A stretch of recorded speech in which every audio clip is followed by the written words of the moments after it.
तो नमस्कार सभी साथियों को मेरा और स्वागत है आप सभी का हमारी इस न्यू वीडियो में। तो आज की इस वीडियो में साथियों मैं आपको बताऊंगा हमारे शरीर के बारे में।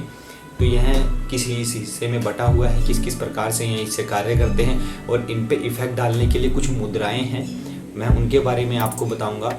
ठीक है, तो जिससे आप क्या कर सकते हैं, अपने इन हिस्सों पे इफ़ेक्ट डाल सकते हैं और इन्हें आप बेहतर बना सकते हैं। तो अगर आप इस बारे में अच्छे से जानना चाहते हैं तो हमारी इस वीडियो को पूरा देखिए। मेरा नाम है सौरभ और अगर आप इसी तरीके का कंटेंट देखना पसंद करते हैं योगा से जुड़ा हुआ तो हमारे चैनल को सब्सक्राइब कर लीजिए, वीडियो को लाइक और शेयर करिए और जल्दी से हम चलते हैं वीडियो में आगे।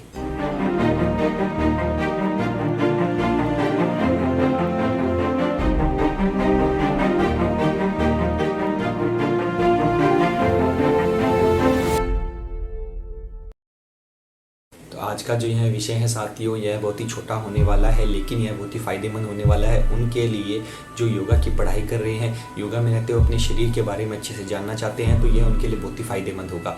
तो आज जिस विषय में मैं बात कर रहा हूँ वह हमारा है पंच प्राण के बारे में। आप प्राणवायु भी बोलते हैं इन्हें कुछ लोग और पंच प्राण भी बोलते हैं, जो कि 5 से आपको समझ आ रहा होगा। 5 यानी ये हमारे शरीर में 5 हिस्सों में बटे हुए होते हैं हमारा, जो कि अलग अलग नाम होते हैं। ये नाम हमारे कुछ इस प्रकार से होते हैं: प्राण, अपान, उदान, व्यान और समान। ठीक है, ये 5 हिस्से होते हैं हमारे। जुड़ी हुई हमारी कुछ मुद्राएं होती हैं जो इन हिस्सों पर हमारे एकदम से अच्छा सा असर डालती हैं, हमारे शरीर को बहुत ही अच्छा बेनिफिट देती हैं। ठीक है, तो वह प्राण मुद्राएं क्या क्या हैं वह मैं आपको आगे बताऊंगा। उससे पहले हम जानेंगे कि यह हिस्से जो हमारे शरीर में किस किस प्रकार से बटे हुए हैं। तत्वों का जो पहला हमारा तत्व आता है, ये आता है प्राण। इसे आप प्राणवायु भी बोलते हैं। ठीक है, तो यह होता है हमारे श्वसन संस्थान का, यह हमारे श्वसन संस्थान में होता है। ठीक है, यह हमारे जो फेफड़े हैं, गला है, मुंह है, इन सब को कार्य में लेके आता है।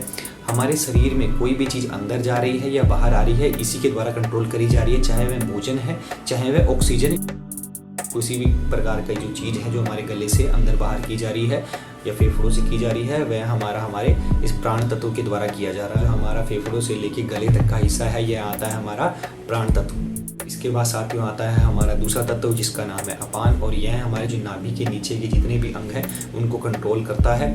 हमारा जो मल मूत्र जितना भी कोई त्याग करने का यह कार्य होता है, यह इसी के द्वारा किया जाता है। शरीर से विषैले तत्वों को बाहर निकालने का जो कार्य है वह इसी तत्व के द्वारा किया जाता है। तो यह तत्व कहाँ होता है? हमारे नाभि से नीचे की तरफ। साथियों आता है हमारा तीसरा तत्व जिसका नाम है समान, और यह होता है हमारे नाभि से लेके दिल तक का जो बीच का हिस्सा है, यह वहाँ विद्यमान होता है। अब यहाँ पर कौन से अंग होते हैं? हमारे जो भी डाइजेस्टिव सिस्टम में काम कर रहे हैं वो हमारे अंग होते हैं। ठीक है, तो हमारे भोजन को पचाना, उससे ऊर्जा बनाना और वह पूरे शरीर में फैलाना, वह इसी का काम है, इसी के द्वारा किया जाता है। जो हमारा तीसरा तत्व है समान, यह होता है हमारे नाभि से लेके हृदय वाले एरिया। के बाद आता है हमारा चौथा तत्व जिसका नाम है उदान, और यह हमारे जो गले से ऊपर के जितने भी अंग हैं उनमें विद्यमान होता है, उनसे कार्य करवाता है। इसमें आते हैं हमारे आँख, नाक, कान। ठीक है, हमारा दिमाग, जो भी हमारा कुछ सोचने वाला कार्य है, ठीक है, वह सब कुछ इसी के द्वारा किया जाता है। मतलब हमारे जो ये हैं ऊपर वाले अंग हैं इनका कार्य कर पाना और हमारे दिमाग का कुछ सोच पाना इसी तत्व के ऊपर निर्भर करता है। बाद आता है हमारा पांचवा तत्व जिसका नाम है व्यान, जो हमारा लास्ट तत्व है।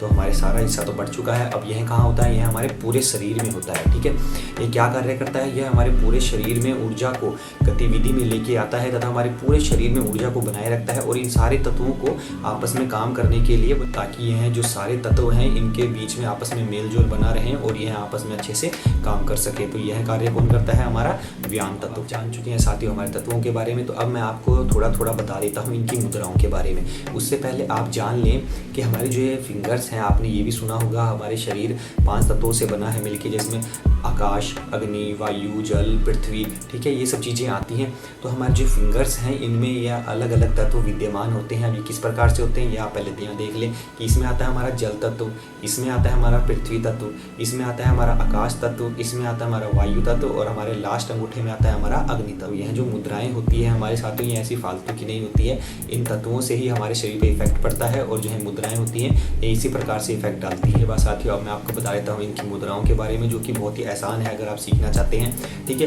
बहुत ही ईजी वे में आप पाँचों की 5 मुद्राओं को याद कर सकते हैं और इनका इफेक्ट भी बहुत अच्छा है। वह मैं आपको अगली वीडियो में बताऊंगा बिल्कुल डिटेल वाइज कि कौन सी मुद्रा का क्या क्या इफेक्ट आपको अच्छे से मिलता है। ठीक है, पहले आप मुद्राओं के बारे में देखिए।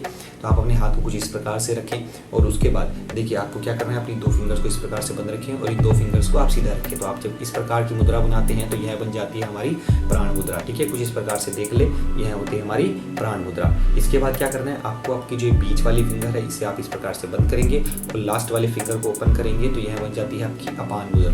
ये देख लीजिए, कुछ इस प्रकार से यह बन जाती है आपकी अपान मुद्रा। इसके बाद अगर आप अपनी इस पहली फिंगर को बंद करते हैं और इस सेकंड लास्ट फिंगर को अप करते हैं तो यह बन जाती है हमारी व्यान मुद्रा। ठीक है, ये देख लीजिए ध्यान से, कुछ इस प्रकार से यह होती है हमारी व्यान मुद्रा। इसके बाद आप आपकी जो है सेकंड लास्ट फिंगर जो आपने उठाई थी इसको बंद करते हैं और एक लास्ट फिंगर को उठा के रखते हैं तो यह बन जाती है आपकी उदान मुद्रा। ठीक है, ये देखिए ध्यान से, कुछ इस प्रकार से ये होती है आपकी उदान मुद्रा।